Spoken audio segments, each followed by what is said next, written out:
ನಮನಗಳನ್ನು ಸಲ್ಲಿಸಿ ನಮ್ಮೆಲ್ಲರ ಭಾಗ್ಯ ಇಂಥದ್ದೊಂದು ಮಹಾನ್ ಯಜ್ಞ ಇಲ್ಲಿ ಹುಲಿಬೆಂಚಿ ಗ್ರಾಮದೊಳಗೆ ನಡೀಲಿಕ್ಕತ್ತದ, ನಡ್ಕೋತ ಬಂದದ. ಇದು ಒಂದು ಯಜ್ಞ ಅಂತಾರೆ, ಇದೊಂದು ಜ್ಞಾನ ಯಜ್ಞ. ಈ ಯಜ್ಞದೊಳಗೆ ನಾವು ನಮ್ಮನ್ನು ನಾವು ಸಂಪೂರ್ಣ ಆಹುತಿ ಕೊಡ್ಬೇಕಂತಾರ. ಅಂದ್ರೆ ಪ್ರತಿಯೊಂದು ಮಹಾತ್ಮರು ಹೇಳುವಂತಹ ಜ್ಞಾನದ ವಿಚಾರಗಳನ್ನ ನಾವು ಆ ಕ್ಷಣದೊಳಗೆ ಶ್ರವಣ ಮಾಡಿದ್ದನ್ನು ಮನನ ಮಾಡಿದ್ದನ್ನು ನಿಧಿಧ್ಯಾಸಕ್ಕೆ ಹಸುವಷ್ಟು ತನಕನೂ ನಮ್ಮ ಅಂತರಂಗದಾಗಿ ಕ್ರಿಯೆಗಳು ನಡಿಬೇಕು ಅಂತೇಳಿ ಜ್ಞಾನಿಗಳು ಅಪೇಕ್ಷೆ ಪಡ್ತಾರೆ. ಅದು ಶ್ರವಣ ಮಾಡುಣಿಕೆ ಅಂತಾರೆ, ಕೇಳುಣಿಕೆ ಅಂತಾರೆ. ಅದು ಕೇಳುಣಿಕೆ. ಚಾತಕ ಪಕ್ಷಿ ವರಿ ಚಾವರಿ ತಂತು ಚಂಚು ಪಸರೋನ ಥೆಮ್ಮುಟಾದರಿ ಜೀವನ ಸಕಳಹಿ ಆವೇರಿ ಭೂಮಂಡಲೀಚೆ ಅಂತೇಳಿ ಸಮರ್ಥ ರಾಮದಾಸ್ ಮಹಾರಾಜರ ಒಂದು ಬರೆದಂತ ದಿವ್ಯ ಗ್ರಂಥಿಕ ಆತ್ಮಾರಾಮ ಅನ್ನುವಂಥದ್ದು 5 ಸಮಾಸದ ಒಂದು ಗ್ರಂಥದ. ಸರ್ವಸಾಧಾರಣ ಆ ಗ್ರಂಥದ ವಿಶೇಷತೆ ಏನಂದ್ರೆ, ಸದ್ಗುರುಗಳು ತನ್ನ ಶಿಷ್ಯನನ್ನು ಉದ್ಧಾರ ಮಾಡಲಿಕ್ಕೆ ಸದ್ಗುರುಗಳೇ ಶಿಷ್ಯನ ಗುಡಿಸ್ಲಿಕ್ಕೆ ಹೋಗ್ತಾರ, ವಕೀಲರ. ನಿಜವಾಗಿಯೂ ಸೃಷ್ಟಿಗಳು ಏನ್ ಹೇಳ್ತಾವ, ಶಿಷ್ಯ ಸದ್ಗುರುವಿದ್ದಲ್ಲಿ ಹೋಗ್ಬೇಕು. ಹೋಗಿ ಅತ್ಯಂತ ವಿನೀತ ಭಾವದಿಂದ ತನ್ನ ಸಂಶಯಗಳನ್ನ ಕೇಳಿ ತಿಳ್ಕೋಬೇಕು ಅನ್ನುವಂಥದ್ದು ವೇದ ಸೃಷ್ಟಿಗಳ ಒಂದು ನಿಯಮದ. ಆ ನಿಯಮವನ್ನ ಸದ್ಗುರುನಾಥ ತಾನೇ ಮಾಡಿದ ನಿಯಮವನ್ನು ತಾನೇ ಮುರಿತಾನ. ಯಾಕಂದ್ರ ಶಿಷ್ಯಾಭಿಮಾನಿ ಅಂದ್ರೆ ಸದ್ಗುರುಗಳ ಒಂದು ಅಂತಃಕರಣ ಹೆಂಗಿರ್ತ ಅಂದ್ರ, ಪಾದ ದೇವಾಚೆ ಕೃಪೇಸಿ ಮಾತೇಚಿ ಕೃಪಾ ಕಾಯೇಸಿ ಅಂತ ಸಮರ್ಥ ದಾಸೋದ್ಯಾಗ ಅಂತಾರ. ಆ ಸದ್ಗುರುನಾಥನ ಪ್ರೇಮದ ಮುಂದೆ ತಾಯಿಯ ಪ್ರೇಮ ಎಷ್ಟರ ಮಟ್ಟಿಗೆ ಅಂತಾರ.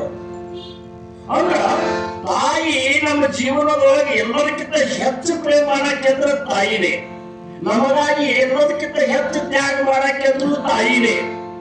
ಆದ್ರೂ ಸಹಿತ ಆ ತಾಯಿಯ ಪ್ರೀತಿ ಎಷ್ಟರ ಮಟ್ಟಿಗೆ ಸಮರ್ಥಿರ್ಬೇಕಾದ್ರೆ ಆ ಸದ್ಗುರುನಾಥನ ಪ್ರೇಮ ಹೆಂಗಿರಬೇಕು. ಅವರಂತಾರ, ಮಾತಾವಧಿ ಭಾರಕಾಸಿ ವಿಪತ್ತಿಕಾರಿ. ಆ ತಾಯಿ ತನ್ನ ಕುತ್ತಿಗೆ ಬಂತಂದ್ರ ತನ್ನ ಮಗುವನ್ನು ಕೊಂದಾದರೂ ಸಹಿತ ಬದುಕಬೇಕಂತ ಪಾರಾಗಲಿಕ್ಕೆ ಪ್ರಯತ್ನ ಮಾಡ್ತಾರ. ಸಮರ್ಥ ಅಂತಾರ,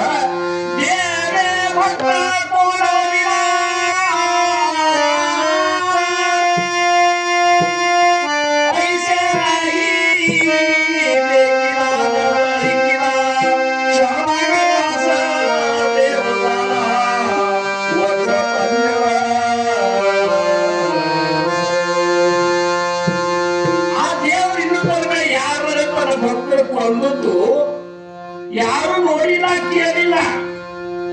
ಯಾರು ಶರಣಾಗತರಾದಂತ ತನ್ನ ಭಕ್ತಿದಾರ ಅವರನ್ನು ವಜ್ರ ಬಂದಿರೊಳಗಿದ್ದ ಕಾಯ್ತಿರ್ತಾರಂತ.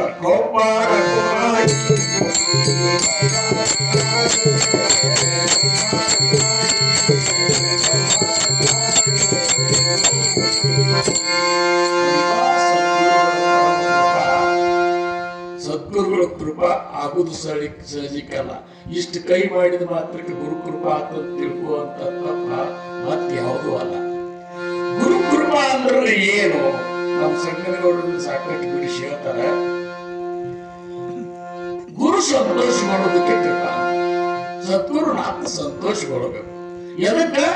ಶಿಷ್ಯರು ಮಾಡಿದಂತಹ ತ್ಯಾಗಕ್ಕಾಗಿ, ಶಿಷ್ಯರು ಮಾಡಿದಂತಹ ಪ್ರೇಮಕ್ಕಾಗಿ, ಶಿಷ್ಯರು ಮಾಡಿದಂತಹ ಸರ್ವಾರ್ಪಣವನ್ನ ಏನಪ್ಪಾ ಅಂದ್ರ ಅರ್ಪಣೆ ಮಾಡಿದ್ದಕ್ಕೆ ತನ್ನನ್ನು ತನು ಮನ ಧನ ಸರ್ವಸ್ವವನ್ನು ಅರ್ಪಣೆ ಮಾಡಿದ್ದಕ್ಕಾಗಿ ಮಾತ್ರ ಸದ್ಗುರು ಸಂತೋಷಗೊಳಿಸ.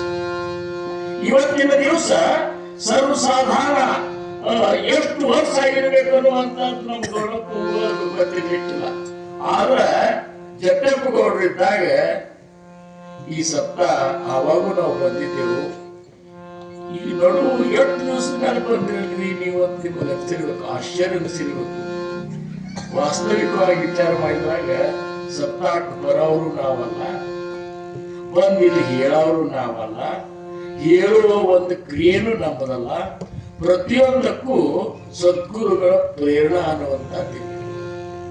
ಅದು ಯಾವಾಗ ಫಲಪ್ರದ ಆಗ್ತಂದ್ರ ಅಂತ ಒಂದು ನಿಷ್ಠಾದಿಂದ ಜಟ್ಟಪ್ಪ ಗೌಡರು ಮಾಡಿದಂತಹ ಒಂದು ನಿಷ್ಠಾ ತುಂಬಿದ ಭಕ್ತಿಯ ಒಂದು ಕಾರ್ಯ, ಅದನ್ನ ನಮ್ಮ ಗೌರಪ್ಪ ನಡೆಸೋದು ಹೋಗ್ಯಲ್ಲ, ಅದಕ್ಕೆ ಸದ್ಗುರುಗಳು ಸಂತೋಷ ಪಟ್ಟದಕ್ಕಾಗಿ ಬಹುಶಃ ನಮಗ್ ಮತ್ತೆ ಇಲ್ಲ, ನಾವು ಅಲ್ಲಿ ಹೋಗ್ಬೇಕು, ಅಲ್ಲಿ ಹೋಗಿ ಮತ್ತಷ್ಟು ನಾವು ಏನಪ್ಪ ಅಂದ್ರೆ ಈ ಒಂದು ಮಹಾರಾಜರ ತತ್ವಗಳನ್ನ ಎಲ್ಲರ ಹೃದಯದೊಳಗೆ ನೆಟ್ಟು ಒಂದು ವ್ಯವಸ್ಥಿತವಾದಂತಹ ಸಂಪ್ರದಾಯ ಇದು ಏನಪ್ಪಾ ಅಂದ್ರೆ ಹೀಗೆ ಉತ್ತರೋತ್ತರ ಬೆಳಿಲಿ ಅನ್ನುವಂಥ ಉದ್ದೇಶಕ್ಕಾಗಿ ನಮಗಾಗಲಿ ಉದಯಗಾಗಲಿ ಎಲ್ಲ ಇವು ಪ್ರೇರಣೆ ಬಂದಿರ್ಬೇಕಂತೇಳಿ ಪ್ರತಿ ಹೊರತಾಗಿ ಇದು ನಮ್ಮ ಅಳವು ಅಲ್ಲ. ನೀವೆಲ್ಲರೂ ಬಂದೇವಂದ್ರೆ ನಿಮ್ಮ ಅಳವೂ ಅಲ್ಲ, ಕೂತು ಕೇಳ್ತೀರಂದ್ರೆ ಅದು ನಿಮ್ಮ ಒಂದು ಪ್ರಯತ್ನನೂ ಅಲ್ಲ. ವಾಸ್ತವಿಕವಾಗಿ ವಿಚಾರ ಮಾಡಿದ್ರಾಗ ನಮ್ಮದು ಏನೂ ಇಲ್ಲೇ ಇಲ್ಲ, ಏನೂ ಇಲ್ಲ, ಇಲ್ಲೇ ಇಲ್ಲ ಅನ್ನುವಂಥದ್ದು ಯಾವಾಗ ಸಂಪೂರ್ಣ ಖಾತ್ರಿಯಾಗಿ ಅದು ನರನರದೊಳಗೆ ನಿನಗೆ ಅದು ಪ್ರವೇಶ ಮಾಡ್ತದ, ಆವಾಗ ನಿಮ್ಮ ಸ್ಥಿತಿ ವಿಮಲ ಬ್ರಹ್ಮನ ಸ್ಥಿತಿನೇ ಆಗಿದೆ. ಅಂತ ವಿಮಲ ಬ್ರಹ್ಮನ ನಿರೂಪಣೆ ಕುರಿತಾಗಿ ಸಮರ್ಥರು ಹೇಳಲಿಕ್ಕೆ ಬರ್ಲಿಲ್ಲ, ಹೇಳಲಿಕ್ಕೆ ಬರುದಿಲ್ಲ ಅಂತ ಸಹಿತ ಹೇಳ್ಯಾರಂದ್ರ ಆಗಾಳೆ ನಮ್ಮ ಇವರು ಸಂಗನಗೌಡರು ಅಂದ್ರು, ಸದ್ಗುರುನಾಥ ಅಂತಃಕರಣ ಮೂರ್ತಿ ಒಂದು ಯಾವುದೇ ಒಳಿಕೆಯಿಂದಲೇ ನಾವು ಆ ಒಂದು ಹಾಲಿ ತೋರಿಸ್ಬೇಕಂತ. ಈಗ ವಿಜಯಪುರಕ್ಕೆ ಹೋಗುವ ಬೈಲಿಗದಂತ ಬರ್ತಾವ, ಕಿಲೋಮೀಟರ್ ಬರ್ಬೇಕಂತ ಬರ್ತಾವ, ಅದರಿಂದ ಏನೋ ಅನುಭವ ಬರ್ತದೆ, ವಿಜಯಪುರ ಸಮೀಪ ಬರ್ಲಿಕ್ಕಂತಪ್ಪ ಅಂತೇಳಿ. ಅದು ಗೊತ್ತಾಗುವ ಸಂಬಂಧ ನಮ್ಮಲ್ಲಿ ಕೆಲವೊಂದು ಪರಿವರ್ತನೆಗಳು ಆಗಬೇಕು. ಯಾಕಂದ್ರ ಬಹಳಷ್ಟು ನಾವೆಲ್ಲರೂ ಈ ಒಂದು ವಿಮಲ ಬ್ರಹ್ಮನ ಸ್ಥಿತಿಯನ್ನು ಹೇಳುವುದೇ ಆಗಲ್ಲ. ಸರ್ವಜ್ಞ ನಂತರ ಬ್ರಹ್ಮನನ್ನು ಅರಿತಿರೆ ಸುಮ್ಮನಿರಬೇಕು. ಬ್ರಹ್ಮನನ್ನು ಅರಿತು ತಾ ಉಸುರಿದರೆ ಕಳಹೊಕ್ಕು ಕೆಮ್ಮಿಸತ್ತಂತೆ ಸರ್ವಜ್ಞ. ತುಳು ಮಾಡ್ಲಿಕ್ಕೆ ಹೋದಾಗ ಕೆಮ್ಮಿದಾಗ ಆಗ್ತದೆ. ಅದಕ್ಕೆ ವಿಮಲ ಮತ್ತು ತುಳು ಮಾಡ್ಲಿಕ್ಕೆ ಹೋದಾಗ ಕೆಮ್ಮಿ ಬಿಟ್ಟು ತಿಳ್ಕೊಂಡು ಹಾಗೆ ಕೇಳ್ತಾರ, ನಾ ಬುದ್ಧಿ ಕಳಿಸ್ತಾರೆ. ಹಂಗ ವಿಮಲ ಬ್ರಹ್ಮನ ಸ್ಥಿತಿ ಹೇಳೋರು ನಾವು ಆಗಿರಬಾರ್ದು. ಸದ್ಗುರುಗಳು ಸಮರ್ಥನೆ ಮಾಡಿದ್ರು, ಮಾರ್ಗ ತೋರಿಸು ಸಂಬಂಧ ವಿಮಲ ಬ್ರಹ್ಮ ನಿರೂಪಣೆ ಮಾಡಿದ್ರು. ಈಗ ನಾವು ಹೇಳೋದು ಇಷ್ಟೇ, ವಿಮಲ ಬ್ರಹ್ಮ ನಿರೂಪಣೆಗಳ ಸಮರ್ಥನೆ ಏನ್ ಹೇಳ್ಯಾರ ಅದನ್ನ ಸದ್ಯವನ್ನ ಆಗ ಭಾಷೆಯೊಳಗ ತಿಳಿಯುವಂಗ ನಾವು ಅದನ್ನ ವಿವರಣೆ ಮಾಡೋದಷ್ಟೇ ಹೊರತಾಗಿ ಬಳಸದಿರ ದ್ವೈತವನ್ನು ಬಾಹ್ಯಗೊಳ್ಳುವ ನಿಜಗಳು ಸುಳ್ಳು. ಇದನ್ನು ಬಾಹ್ಯದೊಳಗೆ ಹೇಳುವುದು ಅಲ್ಲೇ ಅಲ್ಲ. ಬಳಸದಿರ ದ್ವೈತವನ್ನು ಬಾಹ್ಯದೊಳು ನಿನ್ನೊಳಗೇಕೋ ಭಾವನೆಯೊಡಗೂಡು ತಿಳಿದು ನಿಜ ಸಮಯ ನಿಷ್ಠೆಗಲಿ ವೇದ ವಿಧ ಭಕ್ತಿಗಳ ನಗಲದಿರೆಂದುರುಪುವ ಶ್ರೀ ಗುರು ವಚನುಪ ದೇಶವ ನಾಲಿಸಿದಾಗಲಹುದು ನರರಿಗೆ ಮುಕ್ತಿ. ಹೌದಲ್ರಿ? ಬರಬರದ ಇಲ್ಲ ನಿಜಗುಣ ಶಿವಗಳು ಇದನ್ನ ಹೇಳ್ಯಾರ. ಮತ್ತ ಹಂಗಾರೆ ಹೇಳ್ತೀರಿ ಯಾಕ್ರಿ? ಈಗೆಲ್ಲರೂ ನಾವು ಹೇಳ್ತೇವೆ ವಿಮಲ ಬ್ರಹ್ಮ ಹೇಳುತ್ತೆ, ವಿಮಲ ಬ್ರಹ್ಮ ಆಗ್ಲಿಕ್ಕೆ ಬರುದಿಲ್ಲ, ಹೇಳ್ಲಿಕ್ಕೆ ಬರುದಿಲ್ಲ, ನಮಗ್ ಗೊತ್ತೂ ಇಲ್ಲ. ಮತ್ ಗೊತ್ತಿಲ್ಲ ಅಂದ್ರೆ ಯಾಕೆ ಹೇಳ್ತೀರಿಪ್ಪ? ಅದಕ್ಕೆ ವಿಮಲ ಬ್ರಹ್ಮ ಹೇಳ್ಲಿಕ್ಕೆ ಬರುದಿಲ್ಲ, ಅದು ಖರೇನೆ ಅದ, ಅದು ಆಗು ಕೆಲಸದ, ಅದು ಖರೇನೆ ಅದ. ಆದ್ರೆ ಅದು ಇಷ್ಟು ಸಮೀಪದಾಗಿರುವಂತ ಒಂದು ಗುರಿ ಅಲ್ಲ. ಅದಕ್ಕೆ ಜನ್ಮ ಜನ್ಮಾಂತರಗಳು ಹೋಗ್ತಾವಂತ, ಜನ್ಮ ಜನ್ಮಾಂತರಗಳು ಹೋಗ್ತಾವ. ಅಕಸ್ಮಾತ್ ಇವತ್ತಂತ ಒಂದು ಸ್ಥಿತಿ ಪ್ರಾಪ್ತ ಆದಂತ ಒಬ್ಬ ವ್ಯಕ್ತಿ ನಮಗ್ ಕಂಡು ಬಂದಂದ್ರ ಅವ ಇವತ್ತೇ ಇದನ್ನ ದಾರಿ ನಡ್ಕೊತ ಬಂದಿಲ್ಲ, ಎಷ್ಟೋ ಜನ್ಮದಿಂದ ಇದನ್ನ ಮಾಡ್ಕೊತ ಬಂದಾನ ಅಂತೇಳಿ ಇವತ್ತ ಆ ಮೆಟ್ಟದಾಗಿದ್ದಾನಂತ ತಿಳ್ಕೋಬೇಕು. ಹೊರತಾಗಿ ಅದಂಗ್ರಿ ಬಹಳ ಜನ್ಮ ಹೇಳಿದೇನ್ರಿ, ಮತ್ತೆ ಹಿಂಗ್ಯಾಗಾತ್ರಿ ಅಂತ ನಾವೆಲ್ಲರೂ ಈಗ ಬಹಳ ಕಡ್ಯಾಡೆ ಬಂದದ್ದು ಅವ್ರಿಗೆ. ನಾವು ಎಂದಕ್ಕೂ ಮಹಾರಾಜರು ಇದ್ರು ನಮಗೆ, ಹಿಂದಿನ ಜನ್ಮದಾಗೂ ಭೇಟಿ ಆಗಿದ್ರು, ಅದ್ರ ಹಿಂದಿನ ಜನ್ಮದಾಗೂ ಭೇಟಿ ಆಗಿದ್ರು. ಆವಾಗೂ ಕೈ ಮುಗಿದು ಹೇಳಿದ್ರು, ನಾಮಸ್ಮರಣೆ ಮಾಡ್ರಿಪ್ಪ, ನಿಮ್ಗೆ ಉತ್ತರ ಕಲ್ಯಾಣ ಆಗ್ತಂತ ಆವಾಗೂ ಹೇಳಿದ್ರು. ಮತ್ತೆ ಹೇಳಿದ್ದು ನಾವು ಮಾಡಿದ್ದೆ ಅಂದ್ರೆ ಹುಟ್ಟಿದ್ದೇವೆ ನಾವು.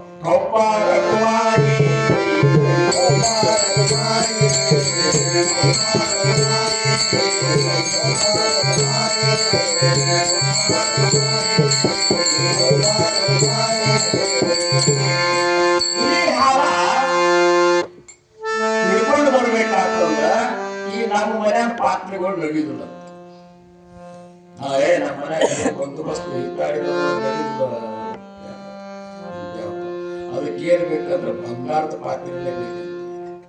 ಬಂಗಾರದ ಪಾತ್ರೆ ಒಳಗೆ ಹೋಳಿ ಹಾಲು ಹಿಡಿದ್ರೆ ಅದು ಆ ಪಾತ್ರೆ ಉಳಿತಾವ, ಮತ್ತೊಂದಂದ್ರೆ ತೂತೆ ಬೀಳ್ತಾವಂತ. ಅಂದ್ರ ಆ ಹುಳಿ ಹಾಲ್ನಾಗ ಅಂತ ಒಂದು ಇದು ತಾಕತ್ತದ. ಹಂಗ ಹುಲಿ ಹಾಲು ಹಿಡಿಬೇಕಾದ್ರೆ ಹೆಂಗ ಪಾತ್ರತೆ ಬೇಕಲ್ಲ, ಹಂಗ ವಿಮಾನ ಪರಮರ ಸ್ಥಿತಿ ಅರಿಬೇಕಾದ್ರೂ ಸಹಿತ ಪಾತ್ರತೆ ಬೇಕು.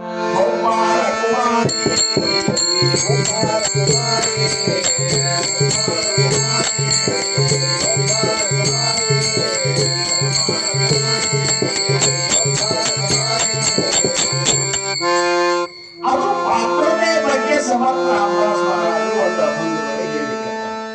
ಆ ಪಾತ್ರತೆ ಮೊದಲು ನೀವು ಕಲಿಸ್ಬೇಕು.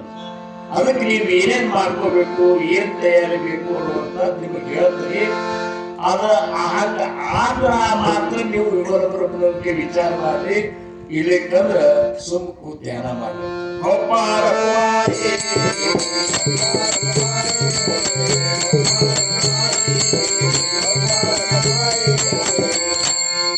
ಮನದಿ ವಿವೇಕೆ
ಶಿಸ್ತು ಭಾಳ ಇಂಪಾರ್ಟೆಂಟ್.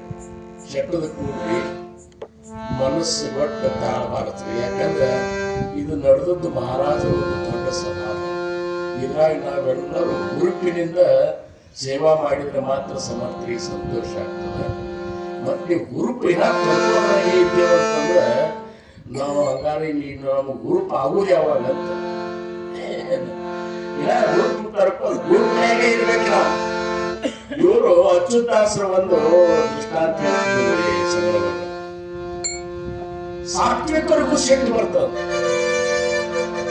ರಾಜಸಿ ಗುಣವರೆಗೂ ಸಿಟ್ಟು ಬರ್ತದೆ, ತಾಮಸಿ ಗುಣದವರೆಗೂ ಅಂತಿಷ್ಟು ಹೇಳಿ ಅವರಂದ್ರು. ಸಾತ್ವಿಕ ಗುಣದವ್ರಿಗೆ ಸಿಟ್ಟು ಬಂದ್ರೆ ಮನಸ್ಸಿಗೆ ಬೂದಿ ಹೇಳ್ಕೊಂಡ ಸಿಟ್ಟಿಗೆ ಹೇಳ್ಬೇಕು ನನ್ನ ಮನಸ್ಸಿಗೆ ಕಾರ್ಯ ಹೇಳ್ಕೊಂಡು ಗಪ್ಪ. ರಾಜಸಿ ಗುಣದವ್ರಿಗೆ ಸಿಟ್ಟು ಬಂತಂದ್ರೆ ಒದರಾಡಿ ಬಿಡ್ತಾರೆ, ಒದರಾಡಿ ಅಂದ್ರೆ ಸರಳ ಮಾಡ್ಕೊತಾರೆ. ಕಡಿಕವರೇನೇರು ತಾಮಸಿ ಗುಣವ್ರಿಗೆ ಸಿಟ್ಟೆ ಬರುವುದಂತ. ತಾಮಸಿ ಗುಣ ಅದ ಮೊದಲೇ ದುಷ್ಟ ಗುಣ ಅದ. ಸಿಟ್ಟೆ ಬರುವುದು ಅಂತ ಹೇಳ್ಕೊಂಡು ನಮಗೆ ಗಾವ ಅಂತ ಕೇಳ್ಕೊತಾರೆ. ಹೆಂಗೆ ಹೇಳ್ತಾರೆ ಅವ್ರಂದ್ರು ಸಿಟ್ಟು ಬರೋ ಪ್ರಶ್ನೆನೇ ಬರುದಿಲ್ಲ ಅಂತ ಅವ್ರಿಗೆ. ಅವ್ರು ಯಾವಾಗಲೂ ಸಿಟ್ಟಿನಾಗೆ ಇರ್ತಾರೆ.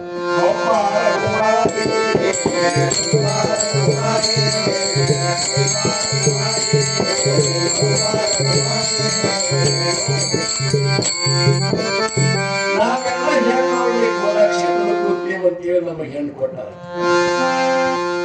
ಇಲ್ಲಕ್ಕಂದ್ರೆ ಯಾರು ಲಗ್ನನೇ ಆಗ್ತಿದ್ದಿಲ್ಲ. ಈ ಟೈಪ್ ನೋಡಿ ಒಂದು ಒಳಗೆ ಏನದ ಹೊರಗೆ ಕಾಣಿಸ್ತದೆ. ಯಾವಾಗ ವಿಮಲ ಬ್ರಹ್ಮನ ಸ್ಥಿತಿ ಅಂದ್ರೆ ಹೆಂಗದಂದ್ರ ನಿರ್ವಿಕಾರ ಸ್ಥಿತಿ, ವಿಕಾರರಹಿತವಾದಂತಹ ಒಂದು ಸ್ಥಿತಿ. ಅದು ಹೆಂಗದಂದ್ರ ಅದು ಆನಂದ ಸ್ವರೂಪದ ಇರುವುದು. ಆಕ್ಚುಲಿ ಆನಂದ ಸ್ವರೂಪನೇ ಇರ್ತದ ಮೊದಲ. ಈ ಆನಂದವನ್ನ ಅನೇಕರಲ್ಲಿ ನಾನು ಕಾಣಬೇಕನ್ನುವಂತ ಸಂಕಲ್ಪ ಹುಟ್ಟಿದ್ದಕ್ಕಾಗಿ ಮೂಲ ಮಾಯೆ ಉದ್ಭವವಾದ್ರು. ಆ ಮೂಲ ಮಾಯೆಯೊಳಗೆ ಗುಣಮಾಯ ಉದ್ಭವವಾದ್ರು. ಗುಣಮಾಯೆಯೊಳಗೆ ತಮೋ ಗುಣದಿಂದ 5 ಪಂಚಭೂತಗಳು ನಿರ್ಮಾಣ ಅದು. 4 ಪ್ರಕಾರದ ಜೀವಿಗಳು, ಚಾರಿ ಕಾಣಿ, ಚಾರಿ ವಾಣಿ, 184 ಜೀವ ಯೋನಿ ಇವೆಲ್ಲ ಉತ್ಪತ್ತಿಯಾಗಿದ್ದು ಸೃಷ್ಟಿ ಆತು. ಮತ್ತು ನಾವು ವಿಮಲ ಬ್ರಹ್ಮನ ಸ್ಥಿತಿಗೆ ಹೋಗಿ ಮುಟ್ಟಬೇಕಾದ್ರೆ ಸ್ವಲ್ಪ ನಕ್ಕೋತ ಆನಂದದಿಂದ ಇರ್ಬೇಕಲ್ಲ. ಯಾವಾಗಲೂ ಬಿಕ್ಕೊಂಡ ಕೂಡ್ಲಿಕ್ಕೆ ಮಾನಸ್ದಂಗ ಸುಮ್ಸಳಿದಾಗ ಸರಳ ಇರ್ತದ. ಸ್ವಲ್ಪ ಪದವಿ ಹೆಚ್ಚಾಗ್ತಂದ್ರೆ ಬಿಕ್ಕೊಂಡು ಅದೇನ ಹಂಗಿರುವುದಿಲ್ಲ. ಆಕ್ಚುಲಿ ಮಹಾರಾಜ ಎಷ್ಟು ಸರಳ ಇದ್ರಲ್ಲಿ ವಿಠಲ್ ರಾಯರ್ ಕೀರ್ತಕ್ಕೆ ಬರ್ತಿದ್ರು ಅವ್ರು. ನೀವು ನೋಡಿರ್ಬೇಕಲ್ಲ ವಿಠಲ್ ರಾಯರ್, ಸುಲಭ ವಿಠಲ್ ರಾಯರ್ ಬಂದ್ರ ಮಹಾರಾಜ ದನದಲ್ಲ ಎದ್ದು ಹೋಗೋರು. ಎದ್ದು ಹೋಗಿ ವಿಠಲ್ ರಾಯರ್ ನಮಸ್ಕಾರ ಮಾಡಿ ಸಾಕಾಗಿ ನಮಸ್ಕಾರ ಮಾಡಿ ಹೋಗ್ತಿದ್ರು. ಪೂರ್ಣ ಹೆಗಲ ಕೈ ಹಾಕೊಂಡು ಕರ್ಕೊಂಡು ಜಯ ಅಖಂಡ ಸಾವಧಾನ, ಜಯ ಸಾತ್ವಿಕ ಪರಿಜ್ಞಾನ, ಆತ್ಮಜ್ಞಾನಿ ಲಕ್ಷಣ ಅಲಂಕಾರ ವಿಮಲ ಬ್ರಹ್ಮನ ಲಕ್ಷಣಗಳು ಯಾವಾಗಲೂ ಅಖಂಡ ಸಾವಧಾನ ಎಚ್ಚರವಾಗಿರುವುದು. ಯಾಕ್ಷರದೊಳಗೆ ಕಾಮ, ಕ್ರೋಧ, ಲೋಭ, ಮೋಹ, ಮದ, ಮತ್ಸರ ಅನ್ನುವಂತ ಈ ವೈರಿಗಳು ಯಾವಾಗ ಬಂದು ಸೇರಿಗಿದ್ಯಾವ, ಹೊಗಳಿಕೆ ತೆಗಳಿಕೆ ಯಾವಾಗ ಬಾಧ ಮಾಡ್ಯಾವ, ಎಲ್ಲದರಿಂದ ಹೆಚ್ಚಾಗಿರುವುದು ದೊಡ್ಡ ಸಾವಿರಾರ. ಆಮೇಲೆ ಜಯಾಸತ್ರಿಕಾರಿ ಜ್ಞಾನ ಸದ್ಗುರುಗಳಿಗೆ ಎಂತ ಜ್ಞಾನ ಇರ್ತದಂದ್ರ 3 ಕಾಲದ ಜ್ಞಾನ ಇರ್ತದ. ನಾವು ಮಹಾರಾಜರ ಮುಂದೆ ಕೂತು ಉಪದೇಶ ಕೊಡೋದ್ರಾಗ ನಮ್ಮನ್ನು ನಾವು ನೋಡಿದಾಗ ಆ ದಿವ್ಯ ದೃಷ್ಟಿಯೊಳಗೆ ಹೆಂಗ್ ಗೊತ್ತಾಗ್ತದಂದ್ರ ಶಂಕರನಲ್ಲಿ ಹಿಂದಿನ 20 ಜನ್ಮದೊಳಗ ಅವು ಏನೇನ್ ಮಾಡಿ ಬಂದಾಗ ಗೊತ್ತಿರ್ತದ, ಮುಂದೆ ಯಾವ ಜನ್ಮದಾಗ ಉದ್ಧಾರ ಆಗ್ತಾರ ಅನ್ನೋದು ಗೊತ್ತಿರ್ತದ ಅವ್ರಿಗೆ. ಮತ್ ಇಷ್ಟೆಲ್ಲ ಗೊತ್ತಿದ್ರು ಸಹಿತ ಸರ್ವಕಾಲದಲ್ಲಿ ಅಭಿಮಾನಿ, ಯಾವಾಗಲೂ ಅಭಿಮಾನ ರಹಿತರಾಗಿರುವಂತಹ ಸ್ಥಿತಿ ಏನಲ್ಲ ಅದು ವಿಮಲ ಬ್ರಹ್ಮ. ಗೋಪಾಲ ಕುಮಾರಿ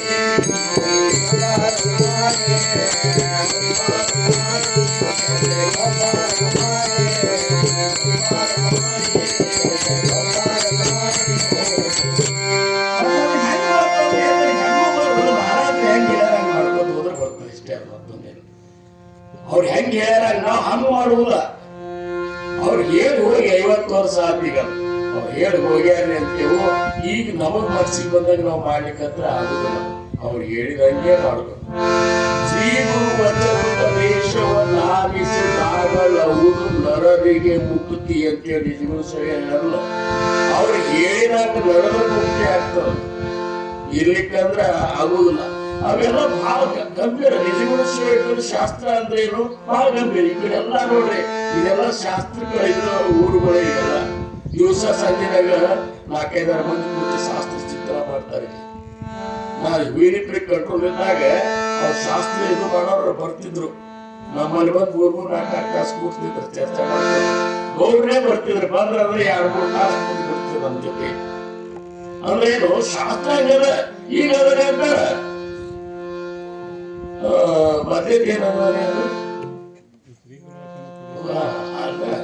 ನೀನ್ ನಿಸಿ ನುಡಿ ಅದೇ ಅದು ಇನ್ನೊಂದು ಅದು ಮಧ್ಯ ನುಡಿ ಅದ ನೋಡೋದ. ಪುಣ್ಯವನೇ ಮಾಡು ಅಂತಾರ. ಪುಣ್ಯ ಮಾಡೋದಿಲ್ಲ ಅವ್ರ. ಪುಣ್ಯವನೇ ಮಾಡು ಅಂದ್ರೆ ಪಾಪ ಒಟ್ಟ ಮಾಡಬೇಡ ಅದ. ಅದನ್ನ ಅರ್ಥ ಬಿಡಿಸಿಲ್ಲ. ಪುಣ್ಯನ ಮಾಡಿದ್ರೆ ಸ್ವಲ್ಪ ಸ್ವಲ್ಪ ಪಾಪ ಮಾಡಿದ್ರೆ ನಡೀತದೆ. ಮೊದಲು ಪುಣ್ಯವನೇ ಮಾಡು, ಮತ್ತೊಂದೇನು ಮಾಡ್ಲಿಕ್ಕೆ ಹೋಗ್ಬೇಡ. ಮತ್ ಇವು ಏನೋ ಬದಲಾವಣೆ ಇರಲಾರ್ದು ವಿಮಲ ಬ್ರಹ್ಮನ ಸ್ಥಿತಿ ಹೆಂಗಾಗ್ತದೆ ಹೇಳ್ಬೋದು. ಧರು ಜಾತ ಧರಿತಾನೆ, ಠಾಕು ಜಾತ ಹಾಕಿದ್ದಾನೆ, ಜೇತೆ ತೇತೆ ಹೆಚ್ಚಾನೆ ಪರಬ್ರಹ್ಮ ಎಲ್ಲ ಕಡೆ ತುಂಬಿದ. ಎಲ್ಲ ಕಡೆ ತುಂಬಿದ್ರೆ ನೀಯಾಗ ಗೊತ್ತಾಗಿಲ್ಲ. ಮತ್ತೆ ಎಲ್ಲ ಕಡೆ ತುಂಬಿದ್ರೆ ನಮ್ಗೆ ಗೊತ್ತಾಗ್ಬೇಕಲ್ಲ. ಅದು ಗುರು ಸಂತೋಷಗೊಳ್ಬೇಕಲ್ಲ. ಗುರು ತೋರಿಸ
Oh,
ಅದು ಒಂದೇ ಅಲ್ಲ, ಏಕಮಾಂಚಿಸಕ ಒಂದೇ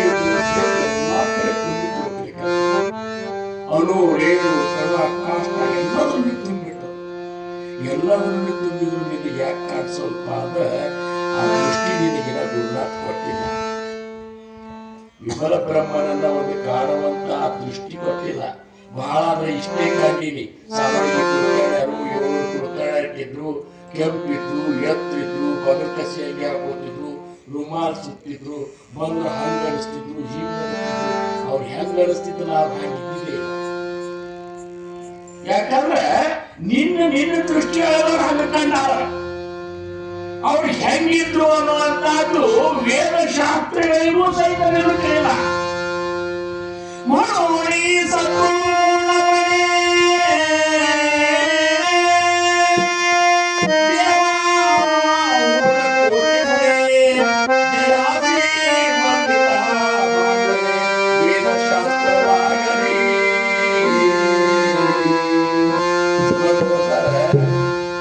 ದೇವರ ಕೋಟಿ ಪಟ್ಟು ದೊಡ್ಡವಿದ್ದ ಯಾರು? ನಮ್ಮ ಗುರುನಾಥ. ನಾವು ದೇವರಂತೀವ್, ನಮ್ಮ ಮಹಾರಾಜರೇ ದೇವರು. ದೇವರಲ್ಲ, ದೇವರು ದೇವರು. ಎಲ್ಲಾ ಏನ್ 33 ಕೋಟಿ ದೇವತೆಗಳವಲ್ಲ, ಆ ದೇವರಂತರೂ ಬಂತು. ಇನ್ನ ದೇವರುಗಳು ಸಾಕಾಗ್ತವಪ್ಪ. ಎಲ್ಲರ ಒಂದು ಕ್ಷೇತ್ರಕ್ಕೆ ಹೋದ್ಕೊಂಡು ಮರ್ಯಾಗ ಬಡಿದ್ಕೊಂಡು ಒಂದು ಕಲ್ತ್ಕೊಂಡು ಬರ್ತೇವೆ ನಾವು ದೇವರು ಅಂತೇವಿಲ್ಲ. ಶ್ರೀಮಂತಿ ತಾವ ಬಂಗಾರ ದೇವರು ಮಾಡಿಸ್ತಾನ, ಮಡವಿ ತಾವ ಹಿತಾಳಿ ದೇವರು ತಂದು ತಗೋತಾನ. ಏನ್ ಎಷ್ಟು